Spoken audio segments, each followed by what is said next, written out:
Assalamualaikum warahmatullahi wabarakatuh. Waalaikumsalam warahmatullahi wabarakatuh. Bismillah, tawakkaltu 'ala Allah, la haula wala quwata illa billah. Asyhadu an la ilaha illallah wa asyhadu anna Muhammadar Rasulullah. Allahumma shalli ala sayyidina Muhammadin wa ala alihi wa sahabatihi ajma'in wa ba'd. Pertama-tama saya ingin menyampaikan rasa bahagia saya yang sedalam-dalamnya. Malam ini saya bisa bertatap virtual ya dengan Bang Dr. Hasanuddin Nursi berbicara sekitar moralitas persaudaraan umat manusia. Tadi rasanya masih kurang tadi itu, kurang banyak. Masih kurang ya. Ya. Dan kalau tidak salah semua pemaparan tadi dari perspektif politik dan ekonomi, saya ingin melihat masalah moralitas persaudaraan umat manusia ini dari perspektif sosiologis, historis, dan terminologis. Bahwasanya kita mulai, ini kan Bang Ihsan kan kekinian ya. Kita tarik ke abad ke-6 dan ke-7. Kita mulai bicara sejak abad ke-7 dan secara ringkas. Yang perlu kita ketahui bahwa Nabi Muhammad ini sejak dia kecil itu dia punya semangat membangun persaudaraan. Sehingga dia selalu mendamaikan teman-teman yang sebaya itu ketika bertengkar didamaikan. Suami istri yang sedang mau bercerai juga diupayakan untuk berdamai kembali. Jadi begitulah kira-kira. Nah, mulai ada pengakuan sebagai tokoh pemersatu di Jazirah Arabia itu ketika dia berusia 25 tahun yang bisa menghindarkan masyarakat Mekah yang akan terpecah belah karena mereka berebut ingin meletakkan batu hitam di Ka'bah itu.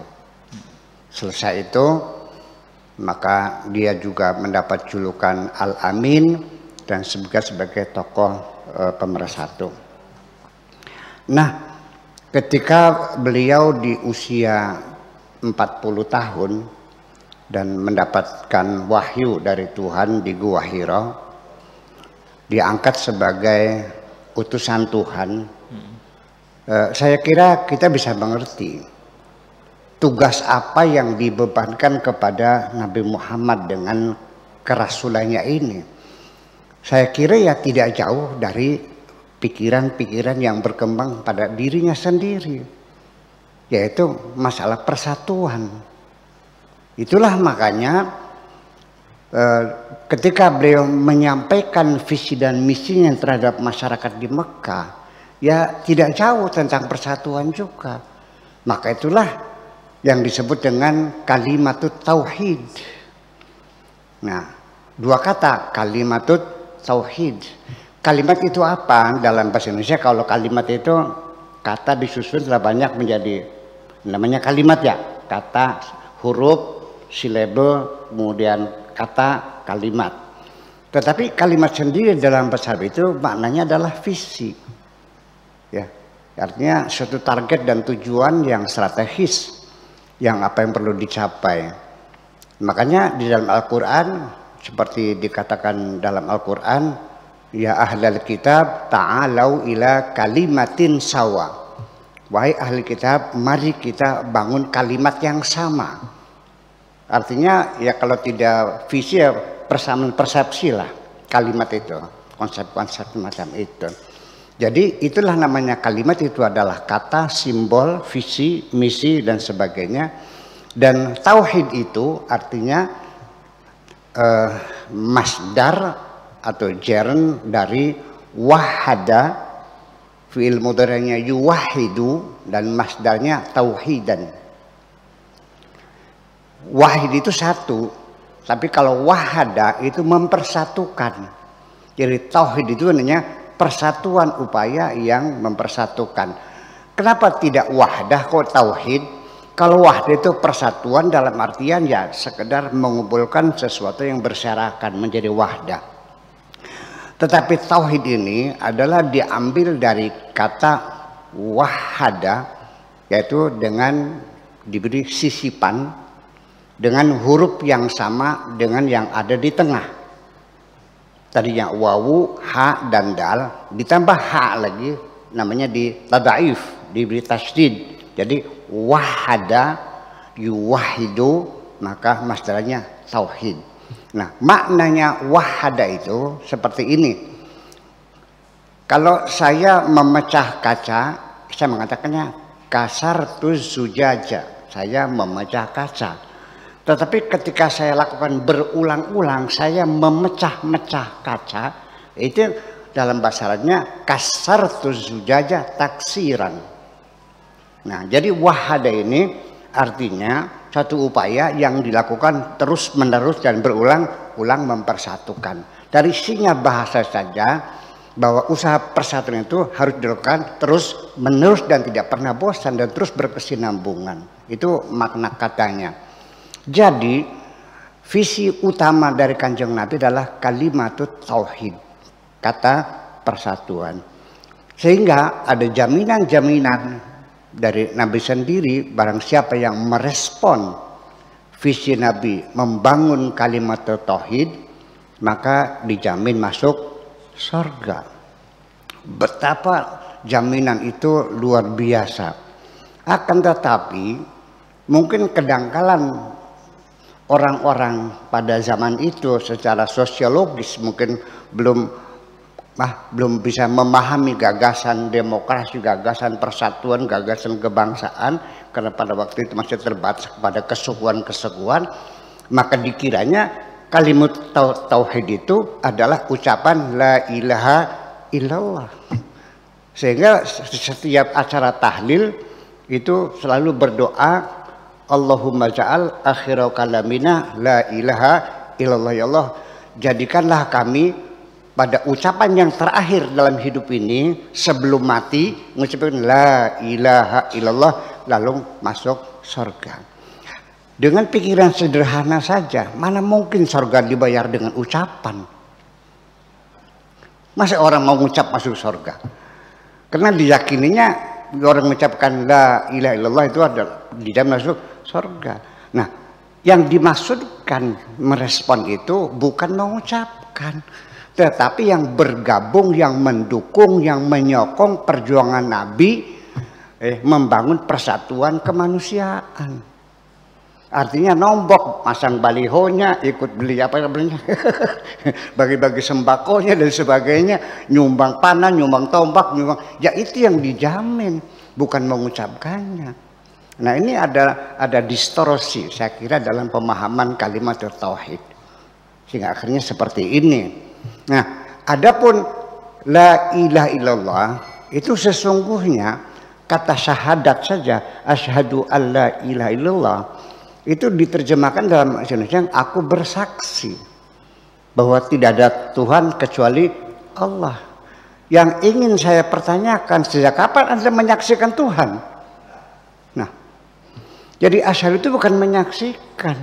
Syahadat itu ijazah, sertifikat, pengakuan. Syahid itu penonton, saksi, syuhud, musyahadah. Syahadah itu artinya syahid. Makanya orang yang macam pahlawan membela kebenaran disebutkan orang yang mati syahid atau syuhada. Tetapi ada juga syahidun, itu artinya yang menyaksikan. Maka dalil juga bahasa Arabnya syahidun, jamaknya syawahid. Ini pendekatan linguistik dan khususnya terminologis.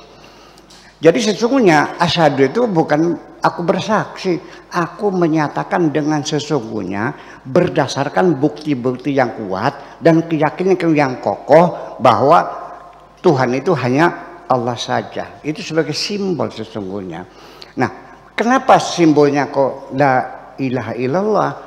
Nah, begini secara psikologis, bahwa manusia bisanya mau diajak berkumpul bersatu, tinggal di tempat yang sama, itu mesti ada kesamaan-kesamaan.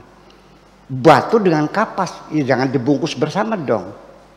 Ya, apalagi batu bata dengan bolu, ya tidak disamakan dong. Nah makanya untuk mempersamakan status kita masing-masing, makanya la ilaha illallah itu untuk mempersamakan kita bahwa tidak ada perbedaan di antara kita, bahwa kita ini semuanya adalah hamba Allah. Coba kita maknani, ini unik sekali. La ilaha itu isim khobar lanya nggak ada. Nah makanya dalam memaknai syahadat dalam dunia pesantren, la ilaha al ma'budu bil haqqi, tidak ada Tuhan yang layak atau yang benar disembah atau yang dijadikan majikan, dunungan kata orang Sundanya, hanya Allah. Jadi artinya kita semuanya ini sama sebagai hamba semuanya. Majikan kita hanya satu, yaitu hanya Allah. Sehingga kita semuanya adalah sama-sama hambanya Allah. Yang membedakan hanya status kita. Anda jadi bos, Anda jadi sekretaris, Anda jadi kuli, itu strata atau tingkatan-tingkatan kemanusiaan. Tapi pada nilai kemanusiaan kita sama-sama sebagai hamba Allah semuanya. Nah itulah makanya ketika orang Islam itu sendiri diwajibkan untuk melaksanakan beberapa ritual-ritual Islam yang nanti disitu disebutkan sebagai rukun-rukun Islam, baik sholat, puasa, zakat, haji, itu semuanya intinya membangun kebersamaan sesungguhnya. Ya, sebagai misinya itulah dengan kegiatan-kegiatan sosial sehari-hari, seremoni-seremoni yang mendekatkan kemanusiaan. Nah, itulah indoktrinasi sejak awal juga bahwa seperti Sayyidina Umar ketika di suatu pasar dia melihat ada seorang majikan mukuli budaknya, dia marah sekali gitu dengan ucapan yang sangat legendaris sekali, matasta'badtumun nasa wa qad waladathum ummatuhum ahrara. Sejak kapan engkau memperbudak manusia, padahal mereka dilahirkan oleh ibunya dalam keadaan merdeka semuanya itu. Disitulah orang Arab atau umat Islam pada zaman Kanjeng Nabi jelas ditegaskan bahwa tidak ada beda antara Arab dan non-Arab. La farqa baina Arabiyyin wala a'jami. Tidak ada beda antara Arab dan non-Arab. Wala abyada ala aswada, tidak ada beda antara orang hitam dan orang putih. Semuanya itu adalah hamba Allah semuanya itu. Nah, itulah makanya kita mesti mengetahui bahwa sebetulnya ajaran agama yang menekankan sebagai visi dan misi yang penting adalah persatuan, itu jelas-jelas dalam Islam ya, tetapi terjadi distorsi pemikiran, dikiranya mengucapkan la ilaha illallah lalu masuk surga.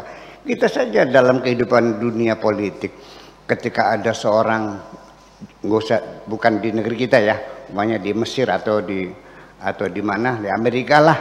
Nah, orang-orang yang mendukung Joe Biden, ya kan, membantu uang sekian miliar untuk kampanye, biaya menggunakan mobil 100 unit untuk berkampanye kemana-mana, masang baliho di mana-mana dengan uang bermiliar-miliar, ya tidak jauh ketika menang ya tentu akan diberikan posisi-posisi yang penting. Makanya barang siapa yang merespon kalimat tauhid dijamin akan masuk surga. Di dunia saja begitu dong, betul nggak kira-kira begitu? Nah itulah yang jadi persoalannya. Kemudian juga kita bicara tentang moral, ini kajian terminologisnya bisa kita sebutkan moral atau akhlak atau susila atau juga sopan santun, budi pekerti dan lain sebagainya, seperti tata krama dan sebagainya. Dan itu punya makna yang berbeda-beda.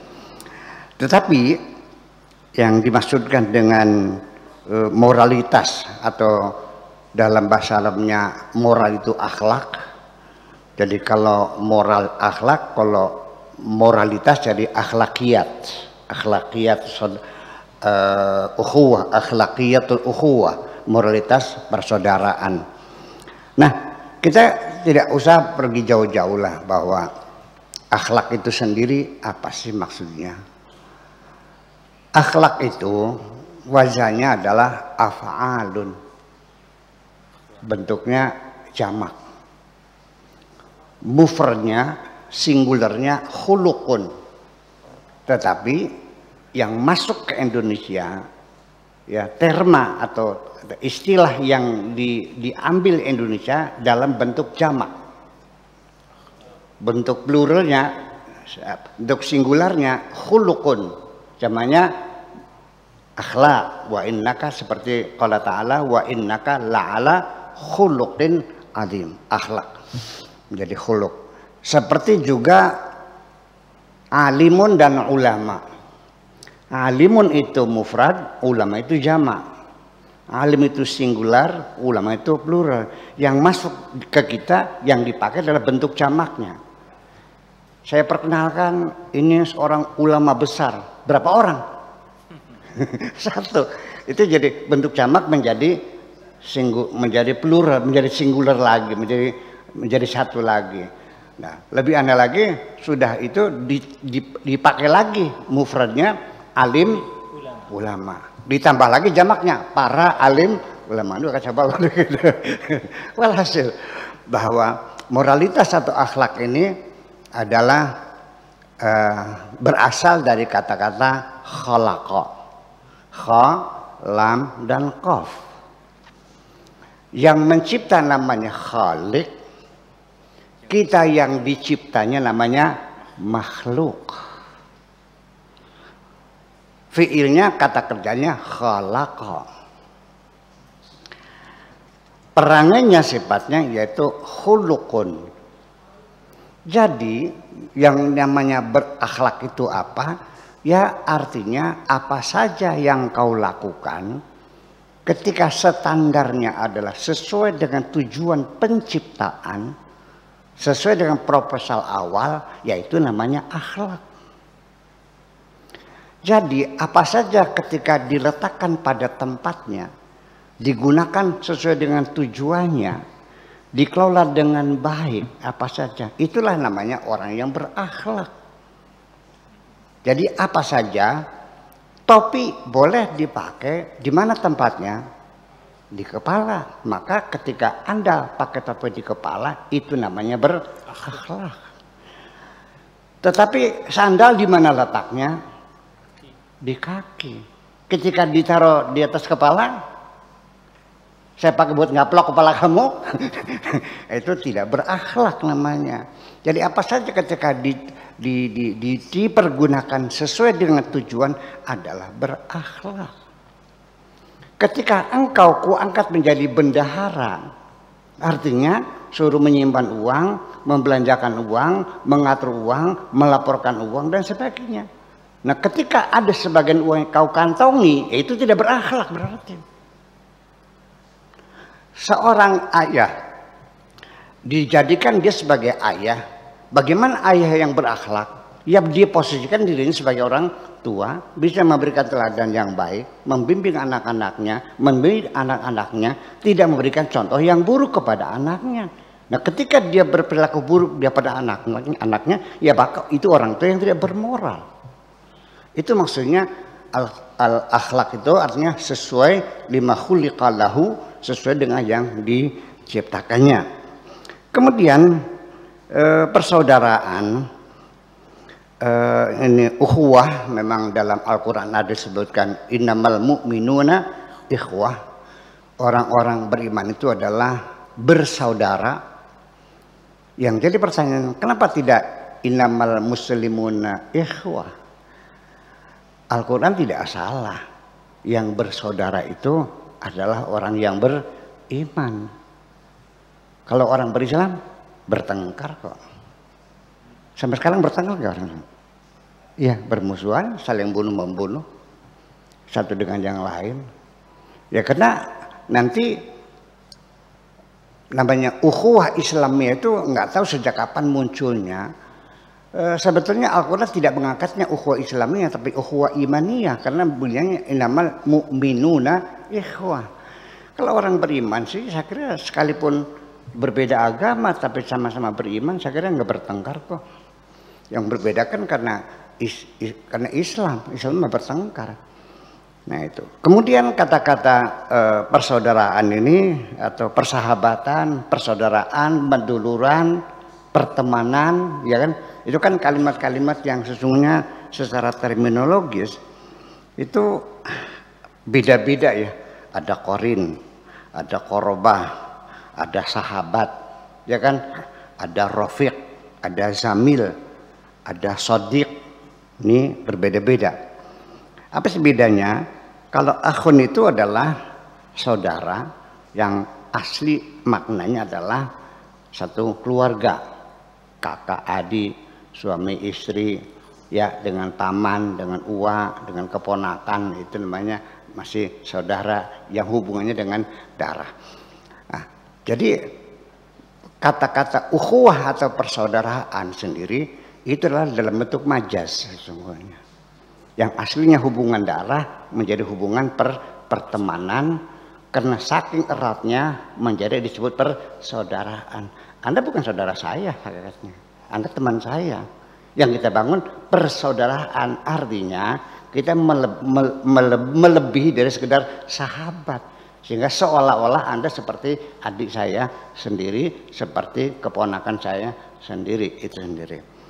Kemudian kata sahabat sendiri di dalam bahasa Arab sendiri ketika menjadi terma terhadap orang-orang yang hidup sezaman dengan Kanjeng Nabi, makanya wa ala alihi wa sahabatihi.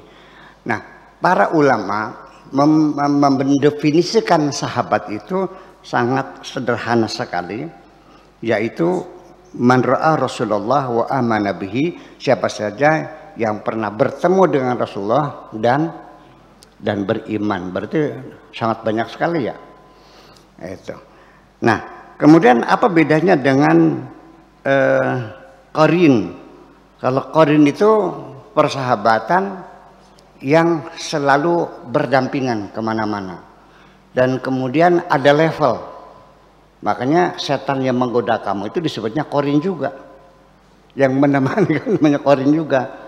Au kama qala ta'ala wa qala qarinuhu ma atghaituhu walakinahu kana fi dhalalin ba'id. Jadi kalau andanya jadi kiai, maka qarin Anda juga levelnya kiai juga. Kalau andanya dokter ekonomi, maka qarinnya juga ya dokter ekonomi juga. Kalau saya yang kiai, maka qarin saya itu setannya menggoda itu namanya ya levelnya ya kiai juga. Nah, itu namanya qarin, ada levelnya sama level, dan seperti kita dengan bayang-bayang kita sendiri selalu bersama-sama, itu qarin. Kalau qarabah itu biasanya hubungan dengan darah dan tempat yang berdekatan. Kemudian kalau rafiq itu biasanya teman-teman yang mendampingi kita dalam perjalanan tertentu. Ya, murafaqah itu menemani dalam perjalanan. Ketika Anda ikut saya ke Surabaya, maka selama dalam perjalanan ini Anda adalah sebagai rafiq. Nah, kendaraan secara fisik atau kendaraan secara konsep dalam perjuangan organisasi, maka Anda juga namanya rafiq, bukan sahib. Kalau sahib itu menjadi persaudaraan yang akrab sekali, lahir batin, ya kan gitu, sangat dekat sekali, kesepahaman, bahkan yang mungkin tidur bersama-sama kan gitu, beda sekali. Ketika Anda berjalan dengan seorang perempuan, lalu ditanya oleh orang, man hadhihi, siapa ini? Sahibati. Beda dengan hadhihi zamilati. Kalau zamilati maknanya teman biasa, kalau sahibati ini menjadi pacar Anda. Mungkin sudah tidur bersama atau gundik Anda, atau yang hidupnya sama nelfon dengan Anda. Sahib. Ya, artinya sangat tidur bersama, seranjang bersama. Nah, kemudian ada lagi zamil. Kalau zaman itu teman dalam ideologi sekarang ini sebahasa yang sama seideologi, satu partai. Anda partainya PKB, ini PKB berarti ya Zamil, makanya Zamil. Ini PKS, ini PKS ya Zamil. PDI dengan PDI namanya Zamil, Zimala itu. Udah. Kalau Shadiq itu persaudaraan, persahabatan ketika kita dalam keseharian bermain-main, ya berrekreasi, itu sodaqah. Itu artinya dari kata-kata sidqun, artinya ada kejujuran di antara kita. Jadi kalau shadiq itu persaudaraan kita ini didasarkan pada nilai-nilai moral yang bersifat kejujuran semacam itu.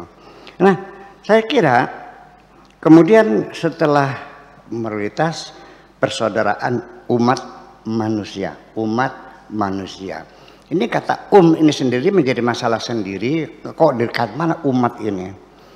Umat itu dari ummah.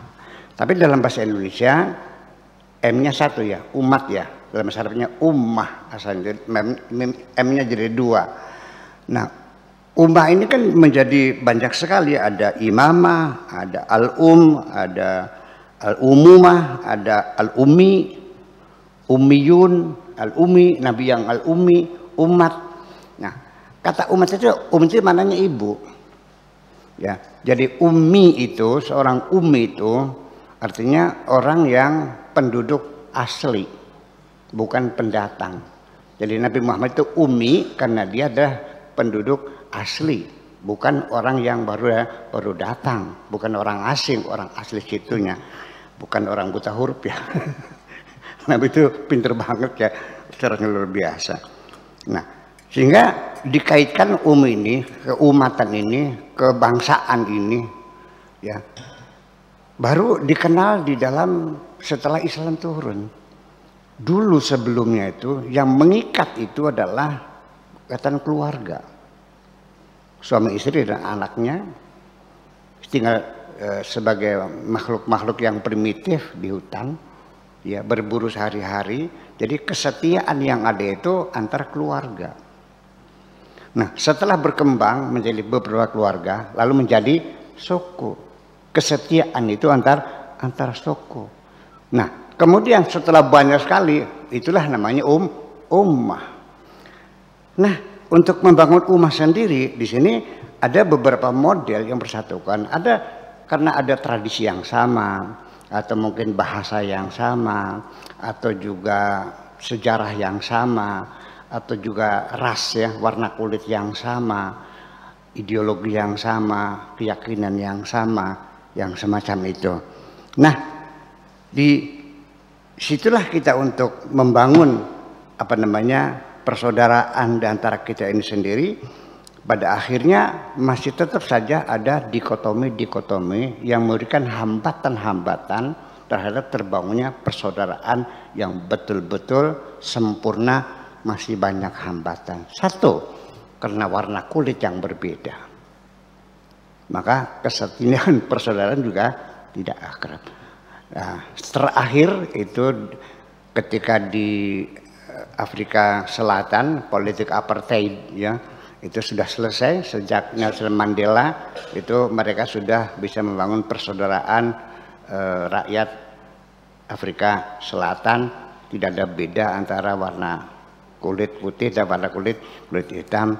Kemudian juga ras keturunan, sekalipun kita juga tetap tidak akan bisa menyampur dalam masyarakat seperti air dengan minyak, sekalipun kita hanya warna kulitnya berbeda, rasnya berbeda, juga akan menghalangi ras.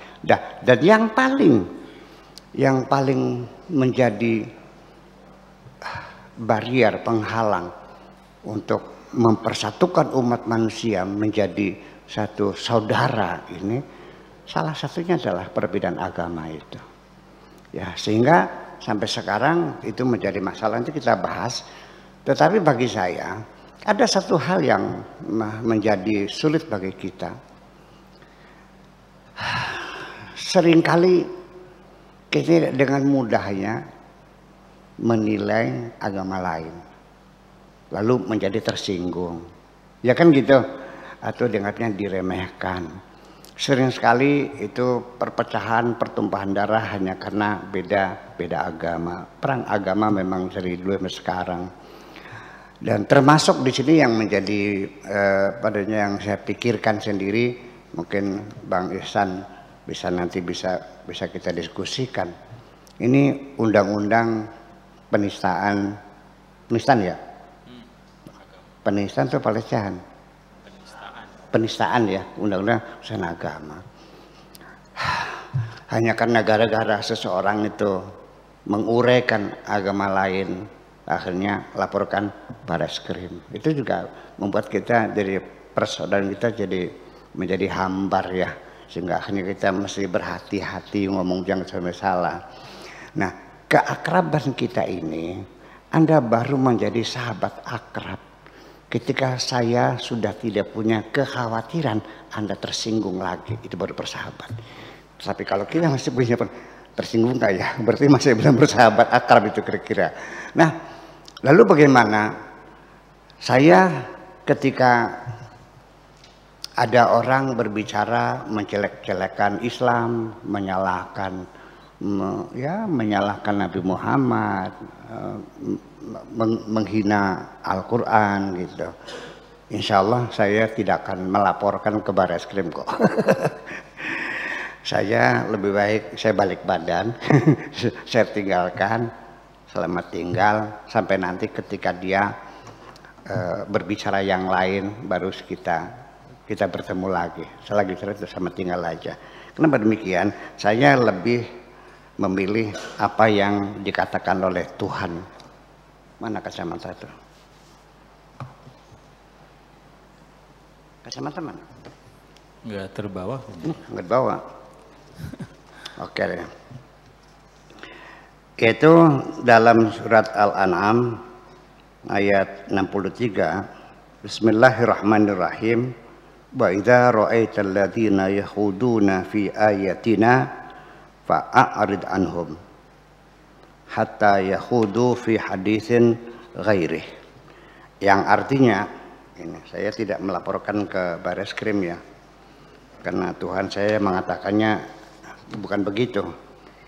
Dan wa idza ra'aita, dan apabila engkau melihat alladzina yakhuduna fi ayatina, yang mengotak-atik, yang membicarakan ayat-ayat kami, yang ini kurang ini, yang ini salah, yang ini begitu, fa'arid anhum, balik badan, tinggalkan saja, hatta yakhudu fi haditsin ghairi, sampai mereka berbicara dengan tema yang berbeda. Artinya kita berpisah juga untuk selamanya. Kalau mereka sudah isi pembicaraan berbeda, ya kita baik-baik lagi ya. Kemudian di surat An-Nisa, ini ayat 140.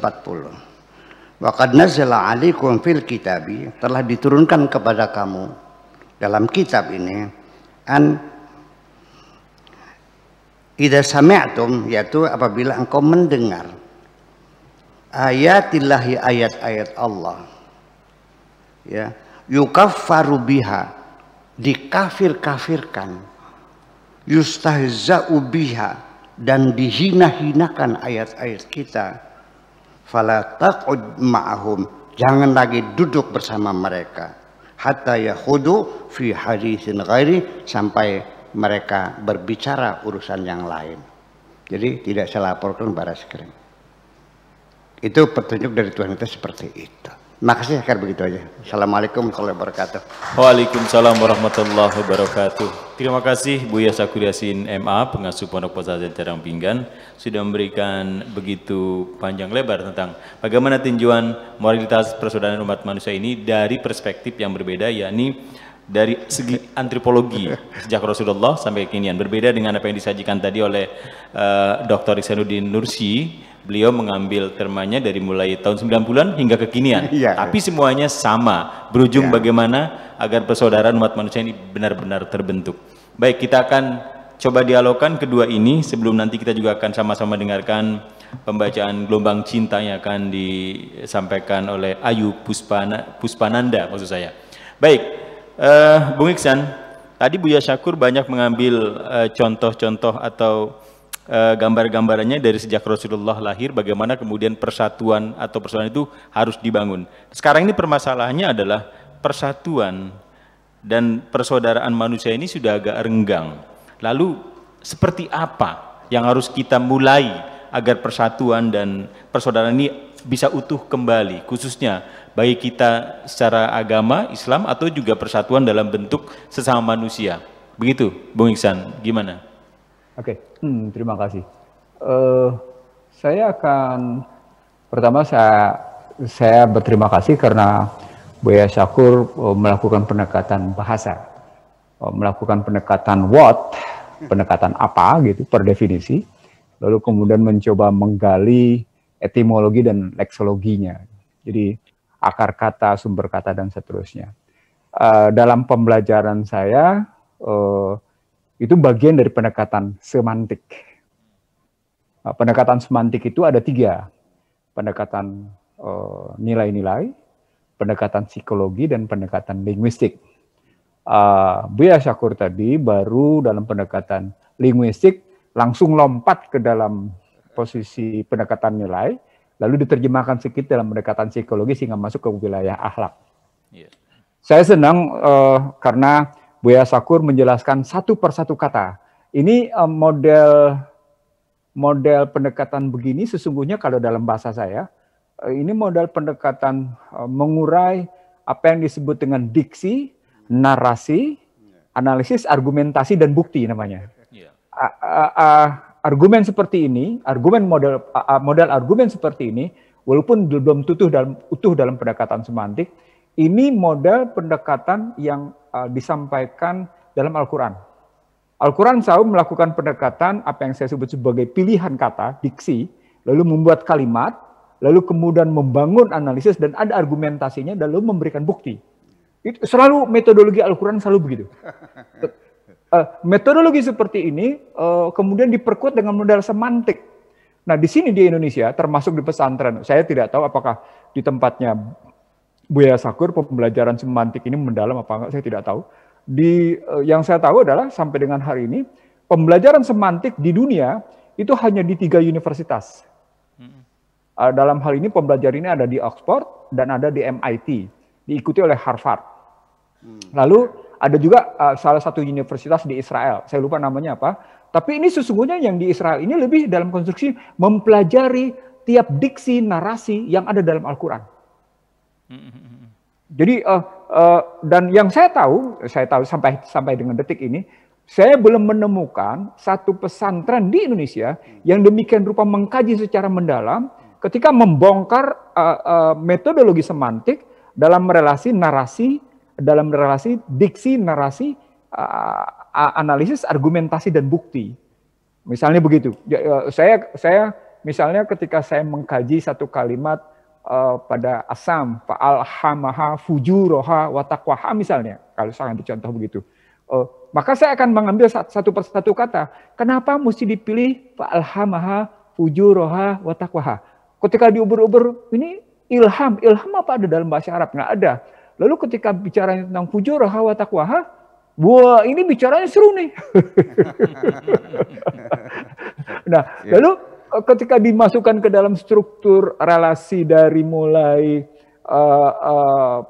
tadi matahari yang masuk siang yang dan malam seterusnya, diambil dalam konstruksi misalnya manusia dalam pengertian singular bukan plural, maka mau tidak mau kita bicara pendekatan pada dari mulai lumpur hitam menjadi nutfah, menjadi segumpal daging, kemudian dihembuskan, dikasih tulang, dan seterusnya sampai hadir. Maka logika sederhananya di situ menunjukkan betapa yang namanya diksi, narasi, dan kemudian analisis serta argumentasinya dahsyat luar biasa. Sampai ketika kemudian dia menyebut tentang janganlah kamu bersuara seperti keledai, wah itu lebih dahsyat lagi. Jadi saya menemukan dalam kajian saya misalnya, saya menemukan misalnya ketika kita ngambil analisis model seperti ini, dia mensyaratkan satu metodologi yang begitu istiqomah. Jadi kenapa Al-Quran sampai bisa menyatakan tidak ada pertentangan satu sama lain dari rumusan yang satu dengan rumusan yang lain? Karena tadi konsistensi dari posisi diksi, narasi, analisis dan argumentasi serta bukti. Dan manusia tidak akan pernah bisa bikin kayak gini karena relasinya demikian kuat. Itu pertama pendapat saya tentang apa yang disampaikan oleh Buya Sakur. Ya. Yang kedua, kalau saya kebetulan saya kebetulan memang acap kali suka berpendapat tentang betapa banyak ulama di Indonesia atau betapa banyak kaum ustadz dan ustazah gitu ya, yang menyampaikan itu hanya dalam pendekatan harfiah, pengertian harfiah. Dia tidak, akibatnya pembelajaran Islam di Indonesia, dia tidak demikian mendalam karena pendekatan harfiahnya tidak disertai dengan kekuatan metodologi. Itu contoh sederhananya gitu misalnya. Maaf nih kalau saya harus ngomong begini. Saya pernah menyampaikan ini pada Kongres Umat Islam Indonesia di Jogja pada 9 Februari 2015. Sehingga begitulah kenyataan umat Islam di Indonesia disebabkan tadi. Karena begitu banyak pendekatan yang, maaf kalau saya bilang, ketinggalan zaman dari segi metodologinya gitu. Sekarang saya masuk ke dalam apa yang disebut Buya dalam struktur etimologi dan leksologinya posisinya. Kalau diambil dari cerita innal mu'minina ikhwah gitu maka saya akan memulai bahwa pendekatan ikhwahnya itu, ukhuwahnya itu, saya tidak mulai dari basariyah atau watoniyah. Saya tidak akan mulai dari sana, tapi kalau kita pernah dengar misalnya seorang ulama dari Jakarta bicara pendekatan ukhuwah dari basariyah, watoniyah, baru islamiyah, saya akan terbalik. Saya akan menggunakan lebih dahulu ukhuwah islamiyah. Kenapa ukhuwah islamiyah? Karena kalimatnya kul huwa wahad. Ketemu tadi penjelasan Buya Sakur tentang tauhid. Iya. Kenapa saya bilang ketemu? Karena di sana pembahasan yang muncul pada kul huwa wahad adalah pikiran manusia tidak dalam fokus membahas tentang Tuhan. Tapi pikiran manusia fokus tentang ajaran yang diturunkan Tuhan kepada manusia lewat Jibril kepada Muhammad, dan Muhammad memberikan pola anutannya. Ketemu asyhadu alla ilaha illallah wa asyhadu Muhammad Rasulullah. Metodologinya begitu jadinya. Jadi sudut pandangnya bukan dalam rangka pikiran yang terus menggugat keberadaan Tuhan, bukan. Tapi pikiran yang fokus pada bagaimana isi ajaran. Nah, disitulah Syahrul Ramadanal Ladzi unzila fil Quran huda linnas wa bayinat minal huda wal furqan. Ada 3 tuh. Huda linnas, wa bayinat minal huda wal furqan. Kenapa sampai disebut minal huda wal furqan? Karena dengan pegang ajaran ini kalian berbeda dengan kebanyakan umat manusia yang materialisme dalam bahasa saya. Ada asal dengan catatan, pegang nih hudanya, pegang ini bayinatnya, penjelasan-penjelasan, pembuktian-pembuktiannya, dan di sini melahirkan pembedaan pada posisi furqan itu pembedaan dengan umat lain. Jadi ketemulah di sini moralitasnya, ketemulah penjelasan akhlaknya. Ketika ketemu penjelasan akhlaknya, dia akan ketemu dengan kuntum hari ummatin ukhrijat linnas ta'muruna bil ma'ruf wa tanhauna 'anil munkar. Penjelasan ini ketemu lagi dengan Muhammad Rasulullah walladzina ma'ahu asaddu ala kufar gitu ya, dan kemudian ruhamu bainahum. Asidau ala kufarnya itu didahulukan di situ. Bukan ruhamu bainahum, padahal pada tadi ketika kita bicara kuntum khaira umat, di situ ta'muruna bil ma'rufnya dulu bicaranya. Tetapi dia tetap konsisten. Kenapa? Di sini menarik tadi dalam cerita bagaimana Muhammad mempersatukan umat manusia. Maka keluarlah 2 kalimat, lakum dinukum waliyadin di satu sisi, di sisi lain amal kamu, amal aku, amal aku. Apa artinya? Artinya sesungguhnya di situ ketika dinyatakan agama kamu, kalau din disebut sebagai agama, amal kamu, amal aku, amal. Itu adalah bentuk penghargaan dan penghormatan. Jadi kenapa sampai kayak gitu? Karena Islam tidak pernah memaksakan. Islam walantardoan kayahuda nasar alata tabian itu kan posisinya jelas sekali. Kalian yang memaksakan, kami tidak pernah memaksakan. Nah, di sini mulai terganggu istilah ukhuwah tadi. Saya berpendapat Buya benar karena memang persoalan kulit. Yang kedua, dia sesungguhnya kalau dalam pendekatan, kalau pakai bahasa ilmu politik, dia sesungguhnya dalam pendekatan politik identitas.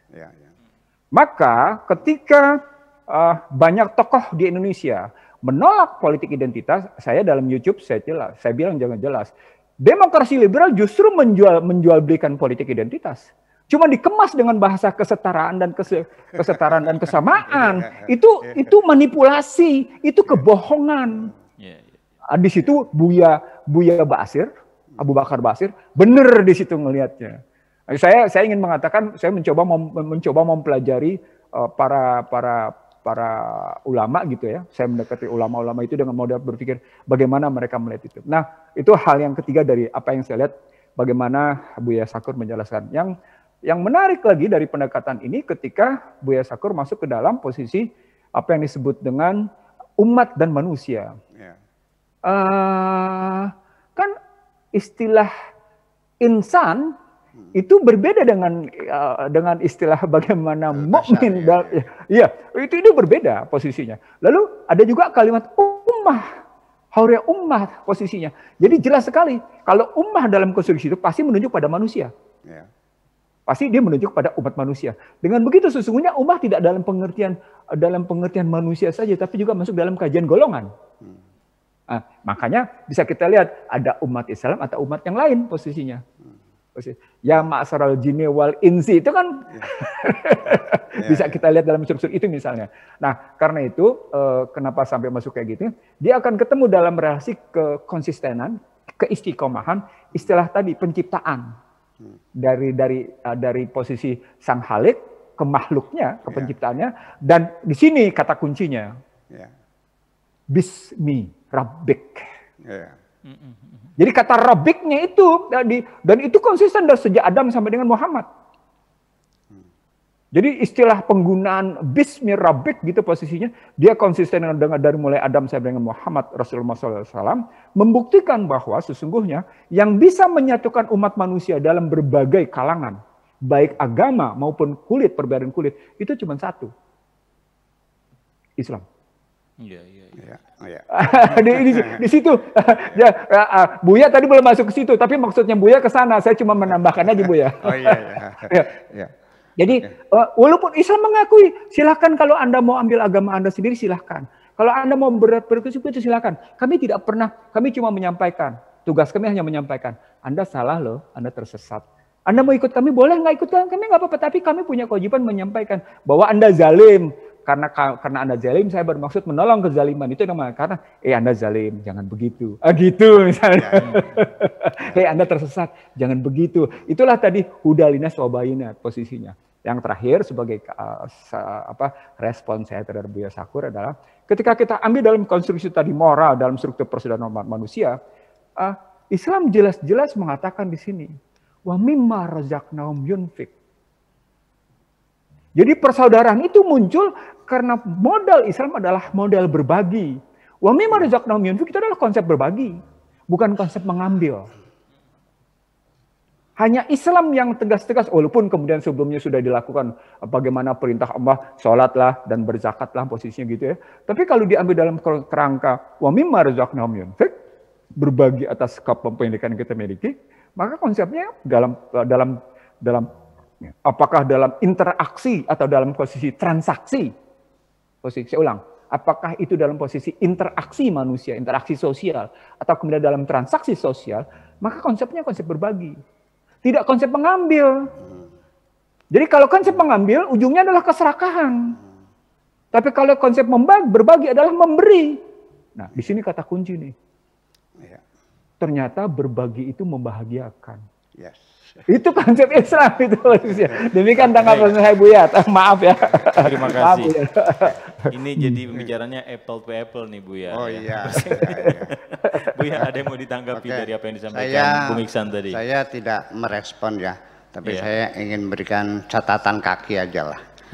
Footnote aja Pak.